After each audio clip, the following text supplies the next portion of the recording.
ये आंध्र प्रदेश से एक डेलीगेशन आई है हैंडलूम वर्कर्स के।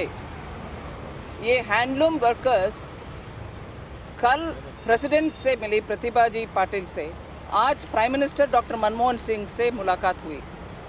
हैंडलूम सेक्टर भारत देश में बहुत सारे फैमिलीज़ को नौकरी देने वाले सेक्टर है, जिसमें बहुत सारे परिवार जुड़े रहते हैं, मगर करोड़ों लोग इसके ऊपर निर्भर रखते हैं। मगर आज उनके हालत इसीलिए बहुत ही गंभीर है कि मिनिस्ट्री ऑफ टेक्सटाइल एक ही मंत्रिमंडल है, उसके अंदर मिल सेक्टर भी है, पावरलूम सेक्टर भी है और हैंडलूम सेक्टर भी है। ये एक अगर तुलनात्मक बोलना है तो शेर और बकरी को एक ही जगह रखने के समान है। हैंडलूम सेक्टर के लिए 11 ऐसे चीज़ हैं जो वो रिजर्व्ड है हैंडलूम के लिए, मगर ये बात आजकल इम्प्लीमेंटेशन की कमी की वजह से ठीक से नहीं इम्प्लीमेंट हो रही है। इसीलिए मिल लोग भी और पावरलूम जो काम करते हैं वो भी ये 11 आइटम्स को प्रोड्यूस कर रहे हैं।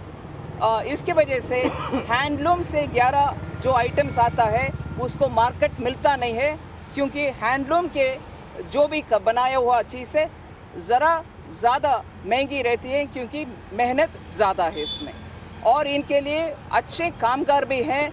इसीलिए जो हाथ में काम है, स्किल है, इन लोगों को ये मनरेगा में क्वालिफिकेशन नहीं मिलती। मतलब rural guarantee employment guarantee scheme जो मनरेगा आजकल चलाते हैं गवर्नमेंट, इसमें अनस्किल्ड वर्कर्स का क्वालिफिकेशन है, नहीं तो अगर स्किल्ड लोग आते हैं उनको उसमें मंजूर नहीं देते हैं। इसीलिए इनकी डिमांड है कि मनरेगा जैसे हैंडलूम वर्कर्स के लिए अलग एक स्कीम आना चाहिए, जिससे जो डेली वेज वीवर्स हैं उनको हर रोज़गार मिले। वो एक चीज़ है। सेकेंड है, मिनिस्ट्री में हैंडलूम को मिनिस्ट्री टेक्सटाइल से हटा के हैंडलूम के लिए अलग मिनिस्ट्री बनाना एक डिमांड है। और तीसरी विषय जो चौंकनी है, हैंडलूम पॉलिसी इस देश में नहीं है। हम मांग रहे हैं कि अलग पॉलिसी बनवाना चाहिए, जिसमें इतने सारे परिवार हैंडलूम सेक्टर से डिपेंडेंट है, इसके लिए अलग पॉलिसी भी नहीं है इस देश में। ये हमें बहुत ही सरप्राइजिंग लगेगी, मगर ये सच्चाई है। और अक्टूबर 2 जो महात्मा गांधी जी का जयंती दिन होती है, तब से लेकर के दिवाली तक हर साल 20% डिस्काउंट जो मिलता है खादी ग्राम उद्योग भवन में हैंडलूम चीज़ का और खादी चीज़ों के लिए, वो पिछले साल से बंद करके बैठे हैं गवर्नमेंट।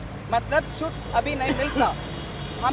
हमारी मांग है कि ये 20% डिस्काउंट दोबारा शुरू होना चाहिए, जिससे कंज्यूमर ग्राहक को ये इंसेंटिव मिले, जिससे वो हैंडलूम के वस्तुओं खरीदते हैं। और 5,000 करोड़ को एक बजटरी प्रोविजन हर साल रहना चाहिए। हर साल कम से कम 5,000 करोड़ में इनका वीविंग हैंडलूम सेक्टर का पुनर्निर्माण हो और उनका रिहैबिलिटेशन और बेटर अपॉर्चुनिटीज़ के लिए 5,000 करोड़ बजट में अलोकेट करना है। लास्टली मगर बहुत ही इम्पोर्टेंटली, लोन के वजह से उस वज़न की वजह से आत्महत्या हो रही है, जैसे किसानों में होती है, आज वीवर्स के बीच में भी आत्महत्या हो रही है। 600 से ज़्यादा लोग अब तक आंध्र प्रदेश में, सिर्फ आंध्र प्रदेश में सुसाइड कर चुके हैं।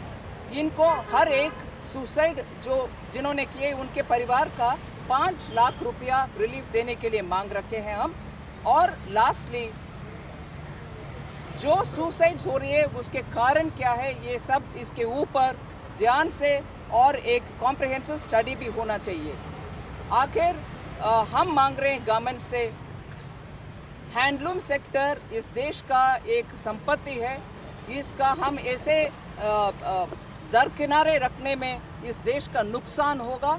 इसीलिए एक पूरे इसका कॉम्प्रिहेंसिव स्टडी होना चाहिए और नए तरीके से इसको रिवाइव करना चाहिए। और प्राइम मिनिस्टर इसके अच्छे तरीके से रिस्पॉन्ड किए हमें। इसके अलावा अन्ना हज़ारे एक सवाल है। आज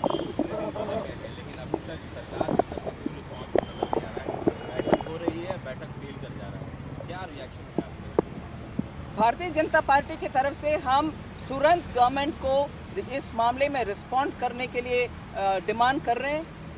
हमारे नेता माननीय सुषमा जी ऑलरेडी बोल चुके हैं कि एक ऑल पार्टी मीटिंग तुरंत बुलाना चाहिए और अन्ना हजारे इतने रिस्पेक्टेबल सीनियर है, उनके ये अनशन बहुत ही सीरियस गंभीर मामला करप्शन इरेडिकेशन के लिए है।